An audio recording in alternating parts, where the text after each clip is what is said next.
there, high-level enthusiasts. We are back with another one. To our marketers, our salespreneurs, you are going to love this. I'm JB, and you're tuned in to the podcast that's all about taking your high level to new heights. Each week, I bring in top industry experts who help me help you dive deep into the strategies that drive success specifically for high-level users. Whether it's getting more customers, leveling up your knowledge, or supercharging your high-level platform with everything you need. Today, I'm joined by Anthony Iannarino. You may or may not know him, but if you look him up on LinkedIn, there is a great amount of sales and positivity information that you could absorb. But we're not going to go on LinkedIn for this one. We're going to do it live. I want to say a little bit about Anthony. Anthony is an international speaker, best-selling author, entrepreneur, and sales leader specializing in complex B2B sales. And the reason why I brought Anthony on is because we are always trying to get more sales in our high-level community for our customers and for our customers' customers.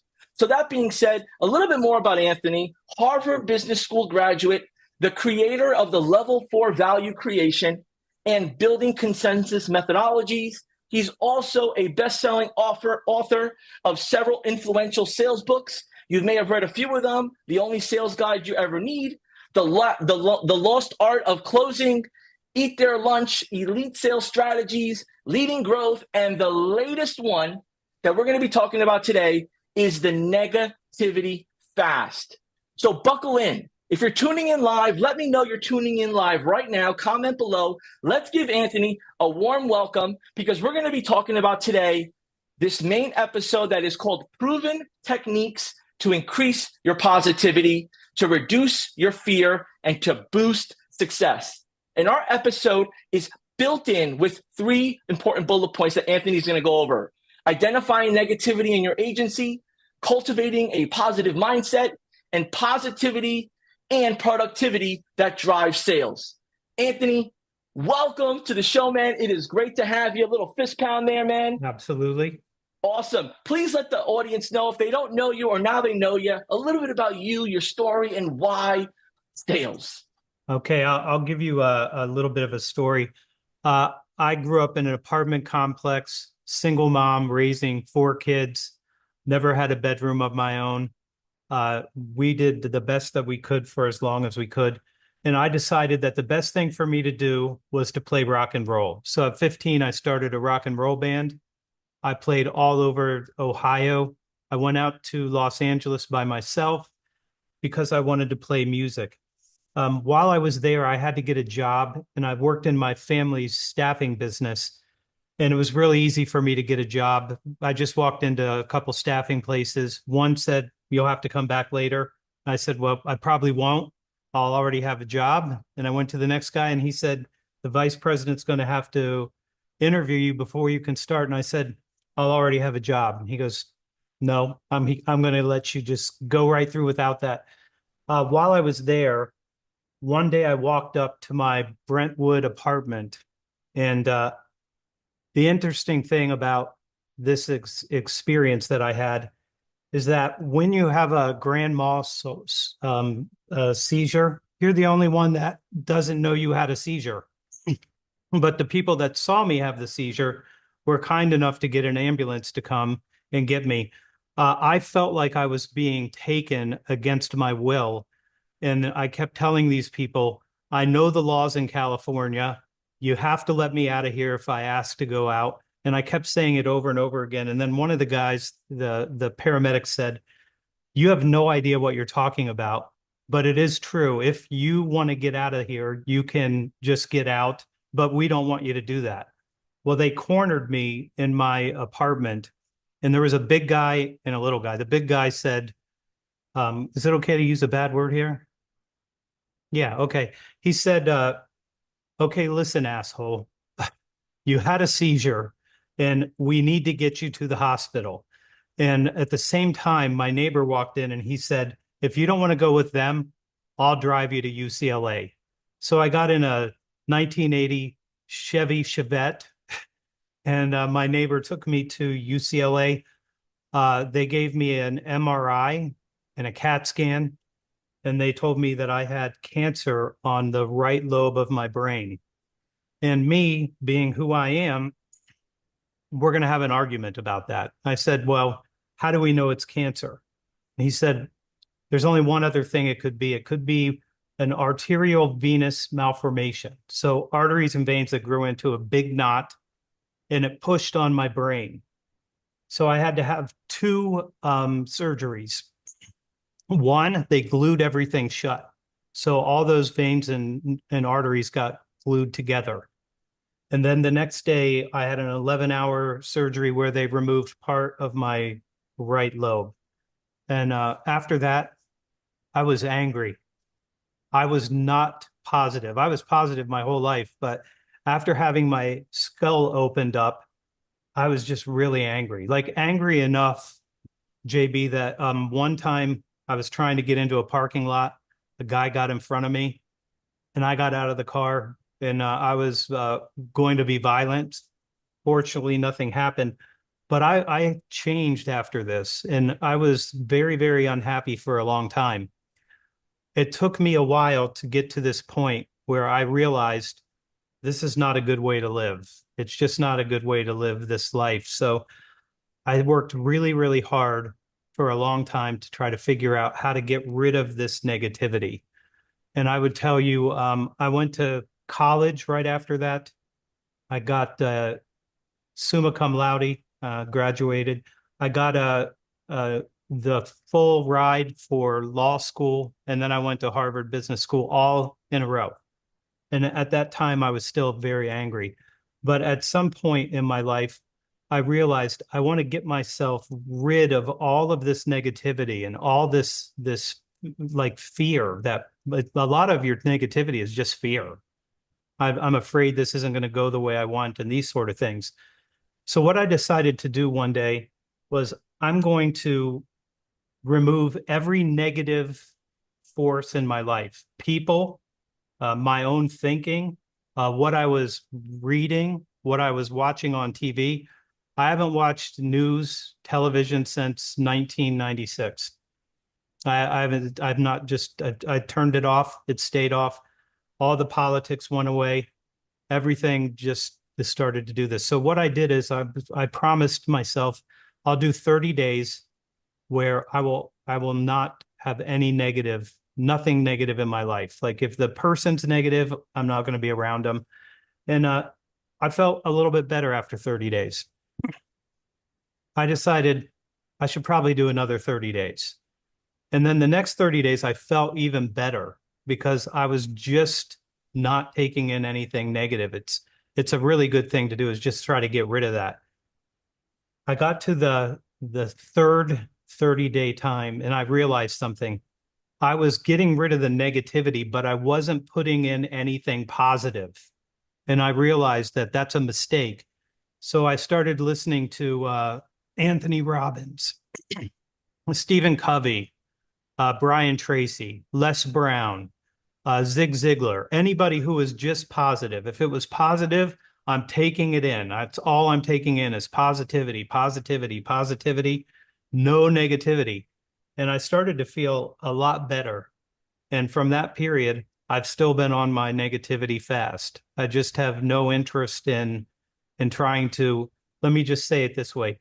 Negativity is a poison that you ingest. And the more you ingest, like right now, we're going into a presidential election. Everybody's going to be unhappy. And only one of these two groups is going to get the president that they want because that's the way it normally goes. But people are going to be angry. You can't be angry over these things because you have no way to do anything about it. But what you can do is you can start removing these negative forces. And the more you can remove those negative forces, the better you're going to feel. And people will notice it around you very quickly. I'm very centered. Like I'm very centered now. Not a lot of things get me wound up at all. Like mostly I can just let it go. And I'm much happier that way. So I know that you probably want to watch all these things on TV. You want to be aware of the news. And when I tell people I only read The Economist and anything else that's not divisive because I'm not going to be a part of that. And when people say, well, how do you know what's going on? All the negative people tell me what's going on. They're going to make sure you know that something negative is happening. I don't have to do anything because you're going to tell me. And I'm not really interested. If I can't do anything about it, I can't do anything about it. But I can do something about what's in here and what's in here. I can take care of those two things. And that seems to be just about enough. Amen. And there's so much to, I mean, the everything you just said could be its own episode, right? And I want to be thoughtful of our audience's time, your time, and this is a great conversation starter to have for yourself, right? If you're tuned in right now and you just heard what you heard, like really jot one or two things down that you listened to and just leave it to the side. Put it on a piece of scrap paper, leave it to the side, and ask yourself that question later. And that'll start to get your mind processing it. But you said something here towards the end of, don't worry about not knowing it for yourself. The negative people will tell you. So essentially, as I unpack that for my personal self, I'm like, so what Anthony's trying to tell me is that there's no need to take a double dosage of negativity. You're going to get one dosage whether you look for it or not. Let that be the dosage. That's true. And you And, probably, if you're listening to this, you probably know the person that's going to tell you. these are things that like, right, it's like everyday common sense or everyday assumption. But, as you really start to like look at it from outside looking in of your own self, you start to see those that bring the positive energy, positive news, and then the negative energy, negative news. And sometimes we do it on purpose, or sometimes we do it without even recognizing it. And, Anthony, you've had a wide experience in your career before sales, and then you went into sales and sales training, and you've worked with and you've collaborated with some amazing sales professionals.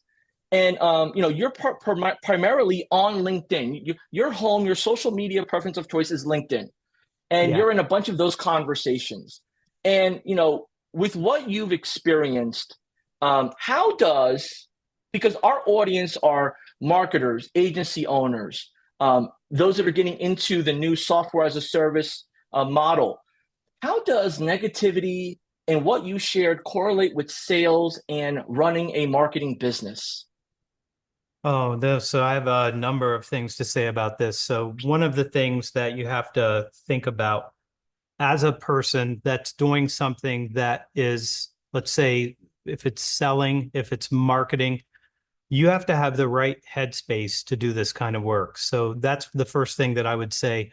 If you're not positive, if you're a leader, if you have your own company, like you can have a day off, but you can't have an off day. Like your people are looking for you as the leader to set the standard for how we take these things in. So we lost a client. Okay, well, that's going to happen. You can't be negative about it. What you have to do is replace that one or go back after them, figure out how you need to change for them. But you have to always be positive that there's still something that I can do. I can still make it better. I can still get this client back, or I could replace them. But when people start to get this downward spiral, like we lost our biggest client, I can just tell you this one time happened to me. My family's business was doing $38 million. We lost our largest client. We always lost 3 million every year, and then we lost 7 million. I was down $10 million. I replaced the $10 million over the next year because we mostly chase big clients. As soon as I got that done, I lost the second largest client I had. And I'm thinking the gods of sales are not happy with me for some reason. I'm a good salesperson. I'm taking care of people, but for some reason, I just got that. And then I had 3 million there on top of 6. That's 9 million. And all I did was we just have to go back and do all the things that we need to do. We have to be positive. We have to know that there are people that still need our help. And we're going to have to go out and be as positive as we can and go and do the work that we do to help people get the results that they want. And you have to just have this in your mind. I'm going to say this one more time. You can take a day off as a leader, but you can't have an off day. Your team needs you to lead them, and you want high standards of how people believe and what they think about and the work that they do. And that's the most important thing for a leader to do if you want to make sure that you have a team that's positive. If you're not positive, they're not positive. Go ahead and type in the chat below exactly what Anthony had shared. You can take a day off, but you can't have an off day. Go ahead and type that in the chat below there. It's important that if there's a nugget or there's something that really hit home for you, please comment it below. With our audience that's tuning in, it's almost like sharing notes. It's almost like sharing perspective. And although you can't talk to Anthony directly, voice to voice, you're not in the actual live here with us.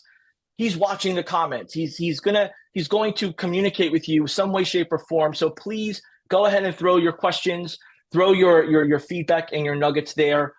Anthony, you've had a career of working with small sales organizations, evolving into medium enterprise.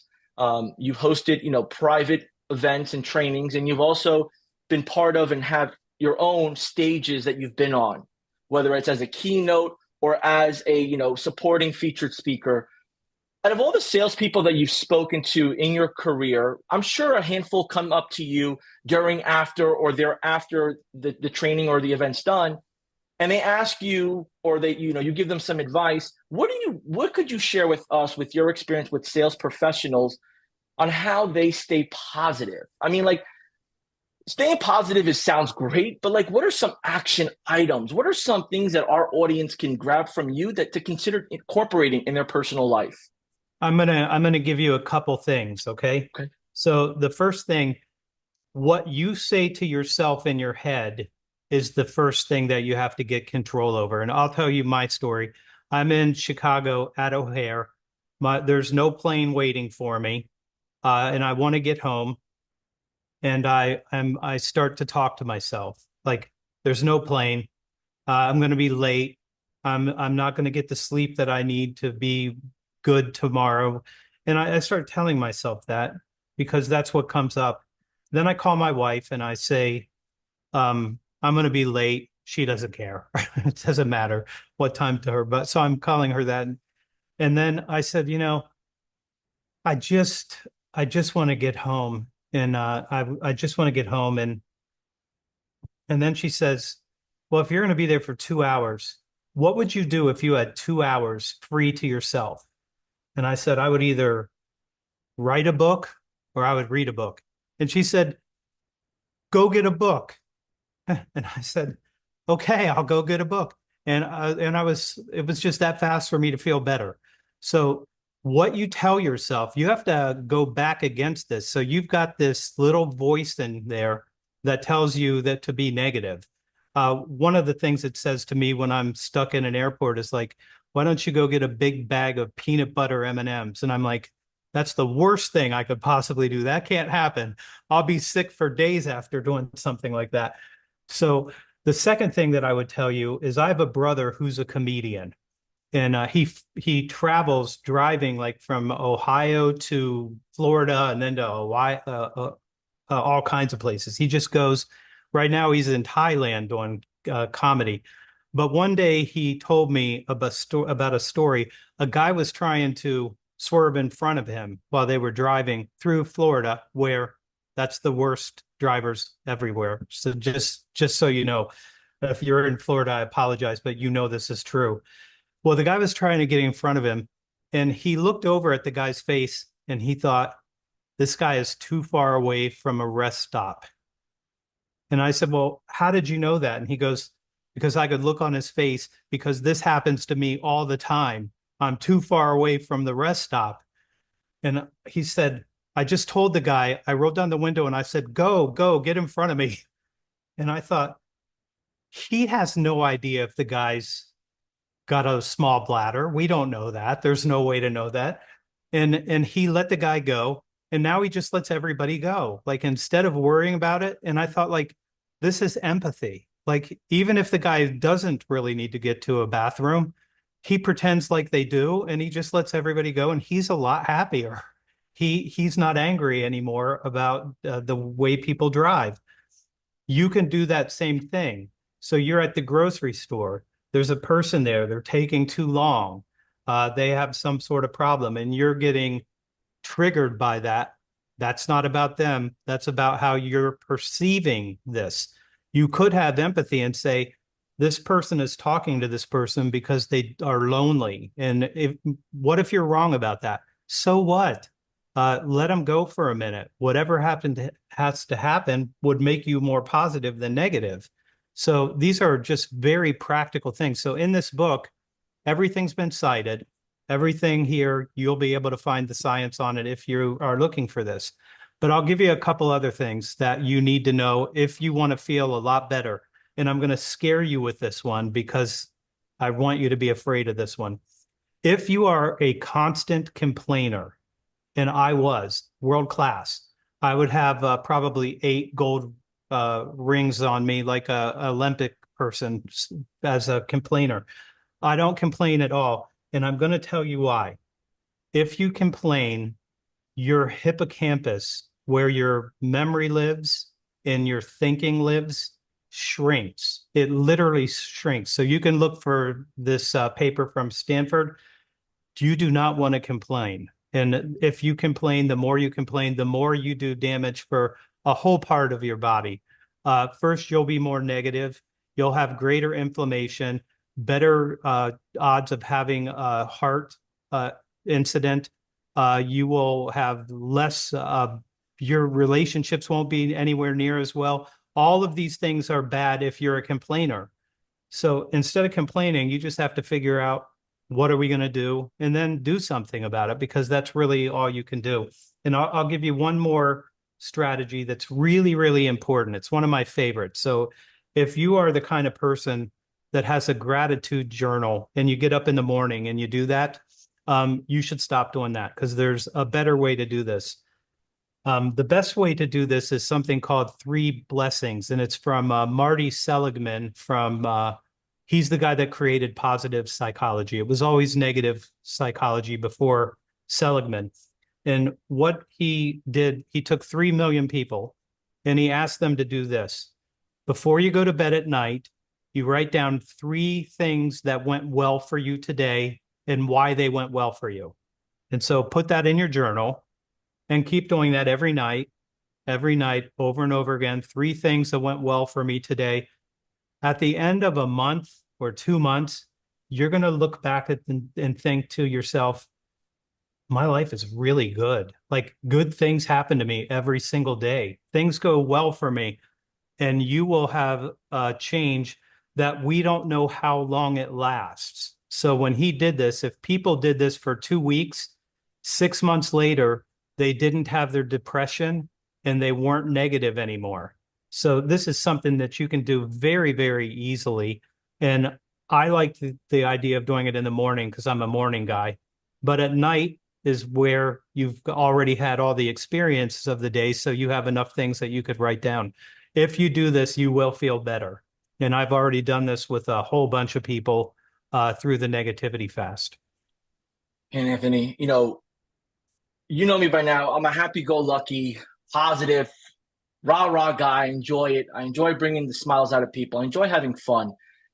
But, it wasn't always like that. And it's not always like that, right? And sometimes they say the more happier, the more pumped, the more excited you are, maybe the more you're dealing with or the more you're pushing away and you're making better and you just use the positivity to scare it away, right?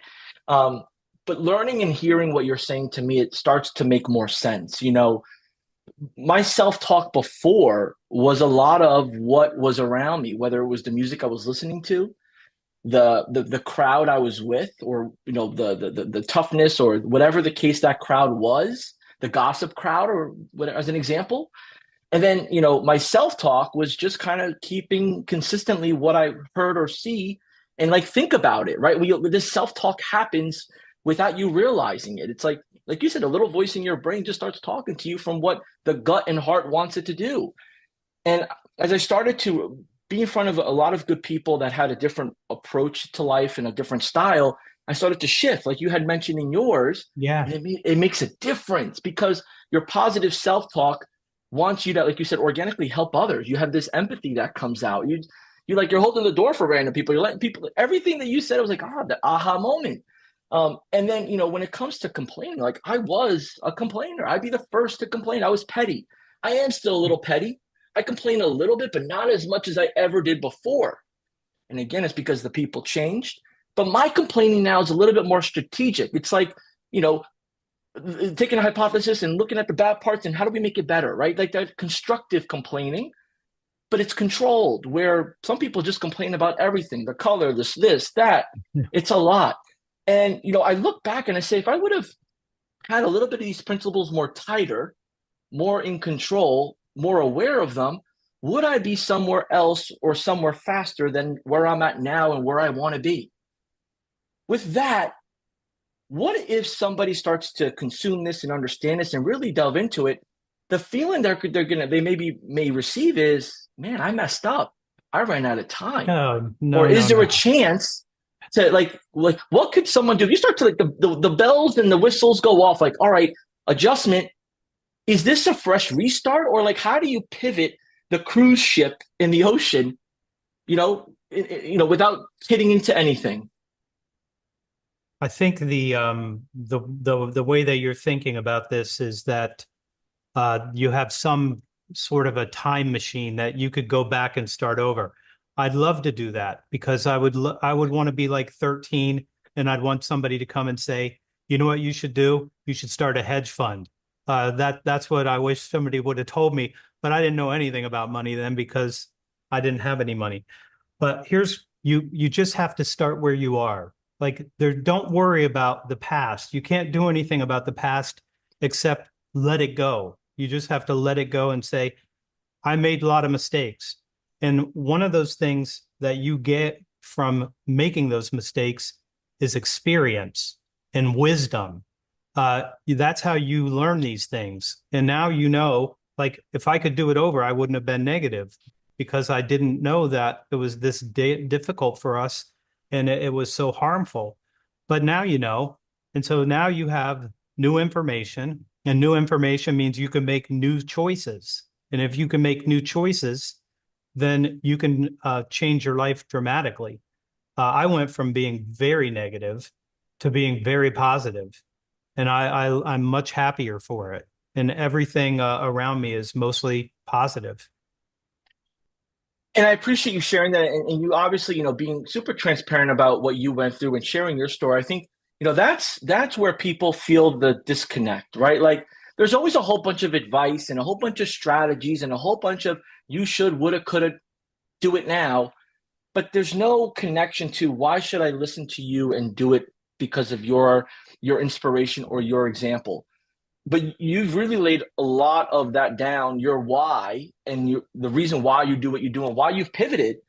I mean, it's a big pivot to go from heavy sales driven content to now a hybrid of sales, positive, negative mindset, adjustment, lifestyle. Because we talked about this briefly, times are changing. They've already changed, but they continue to change. But I want to hold that thought to the side. I want to bring this a little bit more hyper focus for our agency owners, our marketers. Our audience is running a marketing agency. They have maybe, I'll frame it for you. Maybe they have a few virtual assistants that are out of the country or in the country. Maybe they have a few local employees or some helpers, right? Maybe they have themselves and three others or themselves and 30 others, right? How does either or any of them identify negativity in their agency because they have human beings working for them? How do they identify and how do they manage it in a respectful manner? Depends on what it is. Now, if somebody's really suffering, now you have a different sort of situation. So that you're going to have some sort of an intervention to try to figure out like what's going on in their world.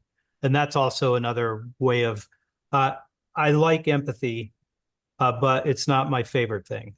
So empathy is walking a mile in somebody else's shoes, but compassion is recognizing that their shoes don't fit them and going out and buying them a pair of shoes that fit. So it's not just being empathetic and saying, I understand what that person's going through. Do something about it. So that might mean you have to do something to help this person to recognize how negative they are, because negative people don't think they are. They'll tell you, like I'm just a realist. No, you're negative. And if you weren't, I would know because you would be more positive, and they're not. So if you have a team, you have to be paying attention to what they believe and what you want to do with them. I'm going to tell you what I, as a leader, what I do.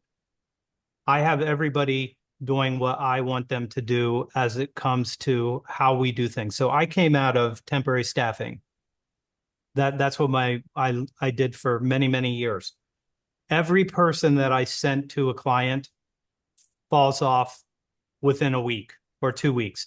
Every single thing we did every single day was ripped out, and we had to start over all the time. And some people couldn't handle that, but that's how it goes. And I just learned to say to my clients something like, I'm going to make sure we give you the very best unreliable people we can find. And they would laugh because they know like they're going to have these people. And if they were ever grouchy about it, I would be like, we're not calling them full time. We're calling them temporary. They're not going to be here that long, right? And people would do what you're doing. They're like, that's funny. And I want to change their state, right? And I can change their state, and you can change your team state, and you can tell them like, while you're here, we're going to be positive people. Now, I can't stop somebody from doing something that would be bad for them when they get home, but I can say here, we don't think anything about this. If every day the same thing happens, what are you going to do about it? That's how it works. So you just have to be positive. And the more positive you are, the more you solve those problems that you have anyway. So I would tell you, look for the signs that people are negative. And if they are negative, I would say that's a very good place to start coaching. This would help you. And it's helped a whole bunch of people. A whole bunch of people that were political have all sent me notes on LinkedIn saying, I'm post political now. I'm post political. I don't have much to say about this. There's going to be an election. Somebody's going to win it. And then 4 years later, we'll get another one, right? Yeah. It's Anthony, you ever like, you're a student of the game, right? You're a student of the game of life. You have obviously a life out of your work and your professional career. But, how do you feel when you hear someone say something that aligns with you so well? How does it make you feel? When something aligns with what I believe, Yeah, like yeah, when someone like with what you're hearing, let's say, whether it's a speaker or whether just a conversation, it just aligns with you. How yeah, do you feel about that? I feel good about it. I, Because I'm go ahead. it's important that if you want to do good work in this world, like you have to be positive. You have to. It's important that you do that. How do And you go about controlling your excitement when you hear something that aligns with you super? You're like, man, it clicked for this person, but you don't want to throw your arms up and look overzealous and excited and throw them off. How do you kind of control that exciting energy? Do you say something to yourself? Do you just without putting the poker face on, right? You don't want to look like you're sleeping on them here, but yeah, I'll tell you a quick story. I was working with a very large client. I'm training 1,200 people or something like that. And there's a senior leader there. And I said, okay, so I'm going to be a, I'm going to be your sales rep. And I come in and I say, I just got a meeting with this giant client that we've been chasing for years. What do you say?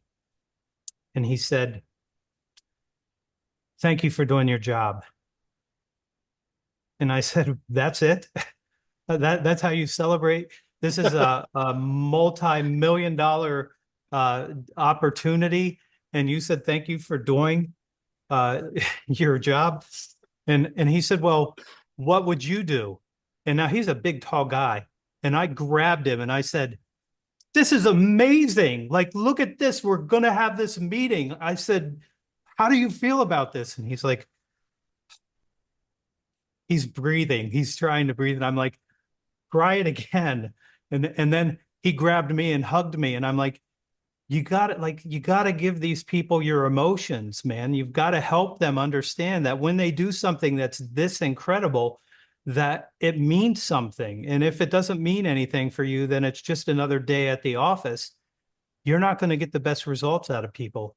And then he started to do that. After I did that, he started to feel way different about how we celebrate good things instead of just going to work every day. Yeah, and I've experienced this. I've worked. I've been blessed to work, in small family-owned businesses, evolve into corporate, public traded business, evolve into privately, VC-funded businesses, and then going to the startup and all these other different experiences. Then having my own agency for some time, and I feel it's a blessing because I got to see the different types of people that I got to either work with directly, whether they were my supervisor, my manager, my director, my VP, or their leader. And I always noticed that there was this poker face approach, and then this happy-go-lucky where it was like a game. It was like, all right, we're gonna do a pep rally, and we'll go all rah rah, and then we're gonna position the boss to be the bad guy or the bad girl, and drop the hammer down, and that'll bring us back up to where it was just like this whole psychological game. And it's like, as a frontline sales professional executive, you're like, what the heck do I do? Like, what? There's no clues. And I think that's what we were speaking about earlier offline, was like, where are the clues, and how do we make the clues available for people to at least take some of the clues to build their own opinion, excitement, and pathway? And I asked you, like, how do you take a response, and how do you feel when someone gets it with you? Because what you exactly shared is what sometimes agency owners are doing. Because they're in business mode, they're just like in business mode. It's like, that's your job, that's what I pay you for. And that's crazy because, like you said, these are people that are working their behinds off to get the result that they believe you want or the company needs. And what you just kind of shared in the example is something that, whether you're small, medium, or large, I think the biggest takeaway is show appreciation and show excitement around if it's something that's going to hit the bottom line of the business. It's going to drive business. It can make them better as a person in your business. So for someone that maybe doesn't have that happy-go-lucky, or doesn't have that openness of sharing the emotion, doesn't have that appetite for really dropping down their guard, how could they start to build that positive self-talk mindset and then implement it little by little to their team or to their contractors or to those that are important to their business? Yeah, I think it's very important that you try to make sure that everybody is positive as much as they can be. Now, there's going to be people that have, let's say, events, and the event could cause somebody to be negative, and they probably should be. So I'm not saying you can never be negative. Like, if something negative happens, it's a negative thing, and you're going to feel negative about it because you should, right? But then you have to go back to say, how am I going to do something to make this better? I also think about, when I think about salespeople, one of the things, like probably the number one question I get is, how do you deal with rejection? And I'm thinking, like, why do you think you were rejected? They rejected the meeting. They didn't reject you. They didn't say, JB, I'd buy from anybody except you. And now that would be real rejection, right? I had a girlfriend when I was 17, and she said, I'm breaking up with you, and I want you to know why. I didn't really need to know why, but she had to tell me anyway. She said, you're a loser, and you're always going to be a loser. My mom thinks you're a loser. My sisters think you are a loser. And I said, okay, I get it. Uh, and before this is a true story. Before she left Earth, she called me and apologized to me. That was one of the last things she did. She said, "You weren't a loser," and that was a nice thing to get back. But this is about people. Now we're in this world of AI now, and now Mm-hmm. everything is technological. Mm-hmm. What you have to do as a human being is spend more time around your people and doing the work to make them positive, to helping them grow. If you're a leader, your job is to get the full potential out of everybody on your team as fast as you can, and to grow them as fast as you possibly can. That's what you're charged with doing. And Amen. And this is part of it. And to that point, I want to, you charged me up on this because, right, sales cures all business problems if done right, right? So, Right. a handful of our marketers that white label high level, that they sell it. There's some that are beginners, some that are really, I mean, it's amazing what they do. But, it really comes down to, if depending on the size of your business, you have to do different things. Positivity, right? We talk self-talk positive as a leader. You'd mentioned you have to bring the best out of people, right? Right. And then you mentioned with AI, like AI can help them, but you got to add the human expertise, the human guidance, the human approach that your business demands for your customers.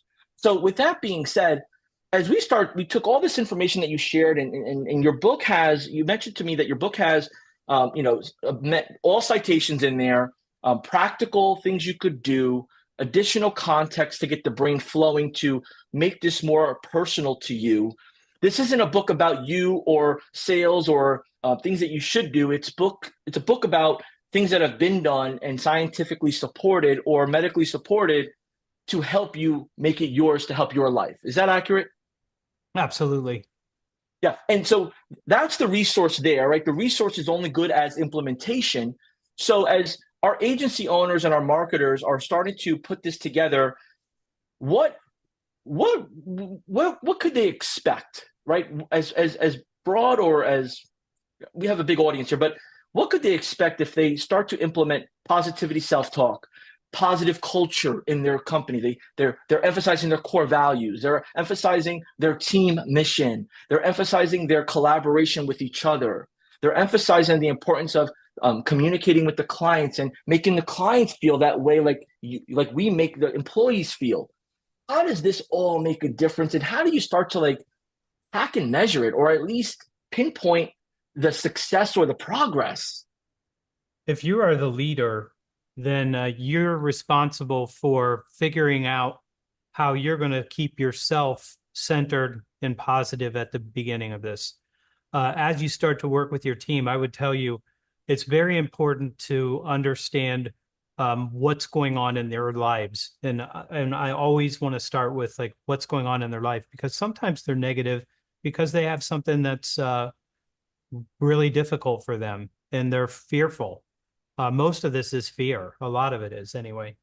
And then I think you should start coaching with people. But the first question that I ask as a coach, my first question is always, what's showing up in your world right now? I just need to know that. I'm not going to go, hey, we're going to be all positive right now if somebody's having a very bad time of it right now. So I think you have to look at that and see where are they right now, and then how do we help them? You are responsible for your team, and they're responsible also to you for trying to be as positive as they can and to do the best work that they possibly can. So we have these relationships with each other. And I think that that's the most important thing for anyone. Like, if you want better relationships, being positive will give you better relationships. It will also, if you're positive, you will have less inflammation. Your immune system will be way better. You'll have better relationships with people. You'll have lower blood pressure. I can go all, I mean, when I studied gratitude, I was like, nobody's going to believe this. Like, the list uh, of things that gratitude does is so long. You're like, this can't be true. There's I too know, many things. I And know and exactly how you feel. and you see that and you go like, that's too many things. Turns out it's all those things.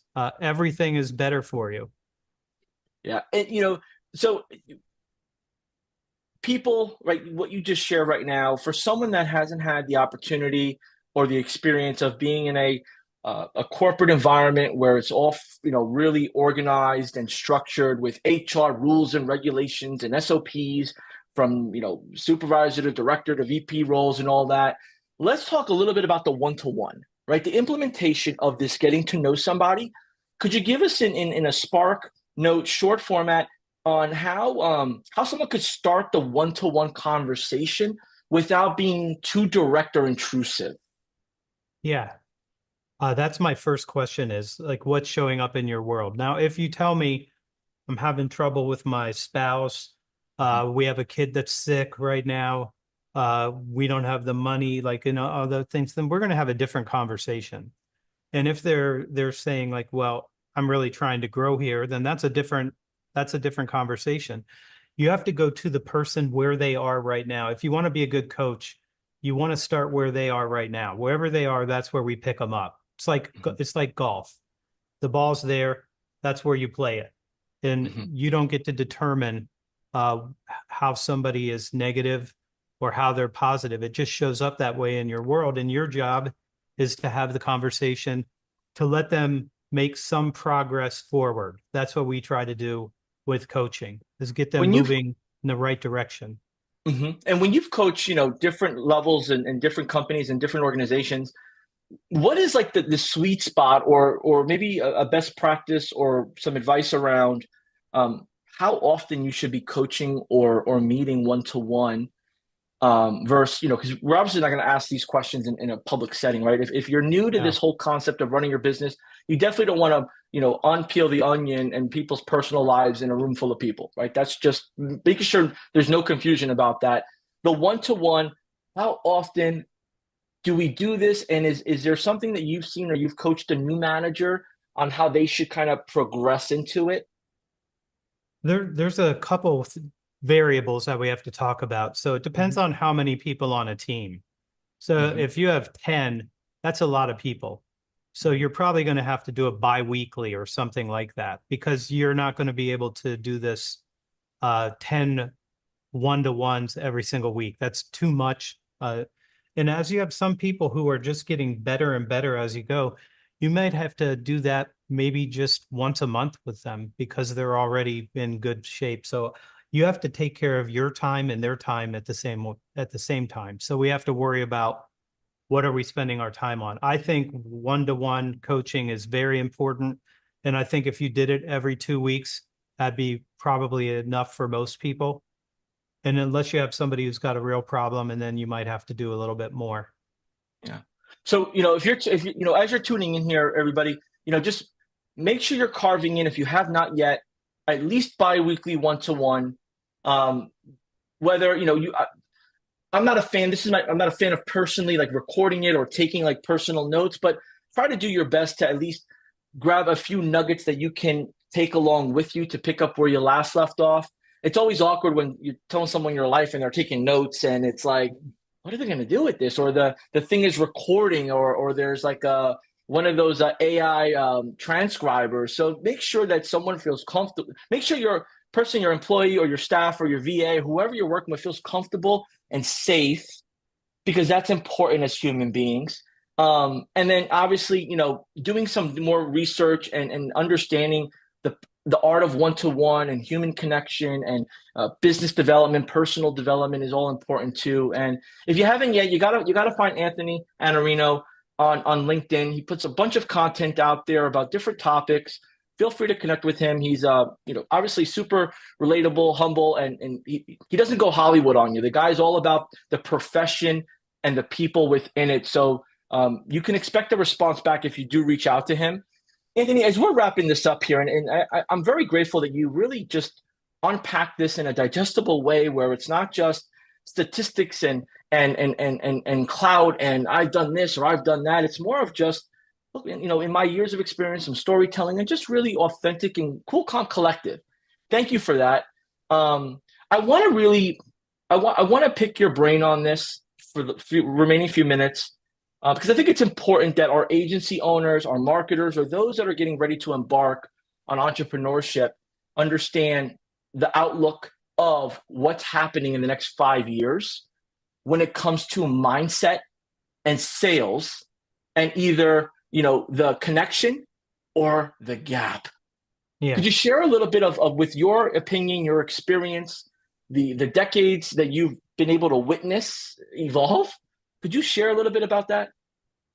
Yeah. What I would tell you right now in sales, um, right now, what you have to be aware of is that there are close to 80 million baby boomers, 78.8, and they're all by 2030, they're all going to be out of the workforce. So this is the largest generation we have. The next largest is the millennials, and then they're not having babies. And Gen Z, I have three Gen Z children. One will have babies, the other two probably will not. And we're at the lowest birth rate we've had for as long as anybody can see. Not just us, but Italy doesn't have any babies. Germany has no babies. They're bringing in migrants because they can't fill their jobs.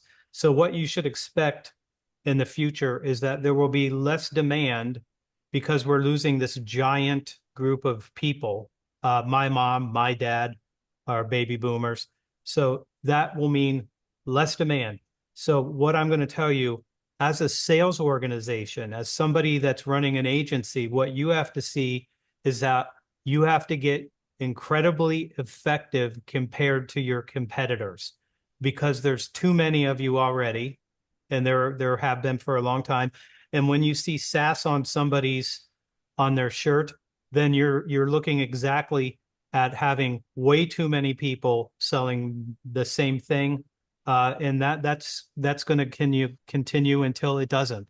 I already see some lessening of some SaaS stuff, right? Because there's too much duplication on those things.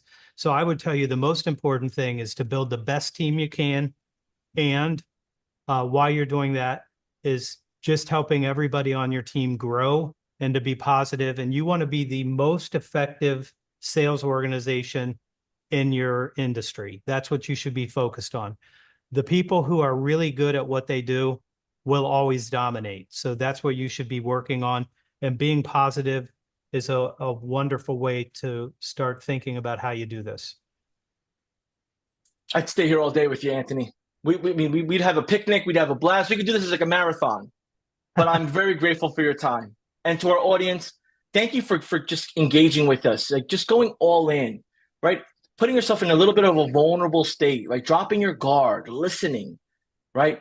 Taking notes, making sure you start to see, I might be off on this, or, this gentleman, maybe sharing something that resonates with me, or I've been told this before, or I've told others before.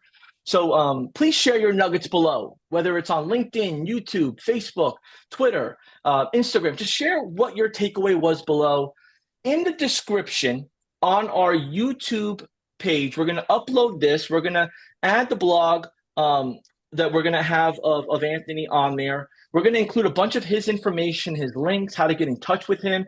Go ahead and head over to the YouTube, search Anthony Iannarino, go high level, and you should find him in our podcast playlist. Anthony, man, thank you.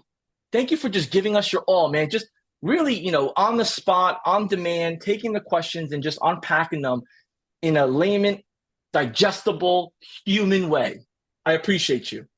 Thank you for having me. I'm thrilled to be here, and we'll have to do it again another time, huh? We will. Fist pound to that. You guys heard it, saw it, seen it. Have a great one. Thank you for joining us. If you're not yet a high-level customer, click the link below. Get your free trial, courtesy of Anthony. Until next time, we got more fire coming your way. We'll see you soon. Bye now.